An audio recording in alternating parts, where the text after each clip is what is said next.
I segni sull'asfalto sono ben visibili come i resti dello scooter sparsi in questo tratto di via Argine Sinistro Brenta, Conche di Codevigo. Erano passate da poco le 11 quando Romano Boscolo Contadin, 62 anni, in sella al suo scooter, è finito contro questa Nissan Micra che da Padova stava svoltando a sinistra, diretta verso la strada Romea. Un impatto violentissimo con il 62enne che dopo essere stato sbalzato è finito con la sua due ruote contro la fiancata dell'auto che seguiva la Nissan dove viaggiavano una coppia di turisti cechi. I soccorsi sono stati immediati.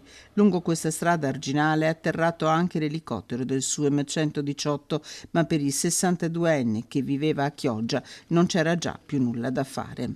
A bordo della Nissan Micra c'erano 4 persone, tutte donne, una bambina piccola di neppure un anno che è stata portata con la mamma in pronto soccorso all'ospedale a Padova.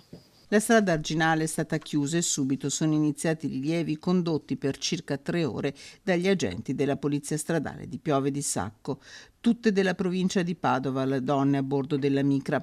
La bambina coinvolta è stata portata in pediatria per accertamenti. Sotto shock anche i turisti cechi rimasti coinvolti. Cosa sia accaduto saranno le indagini a stabilirlo. Nel frattempo i mezzi coinvolti sono stati sottoposti al sequestro.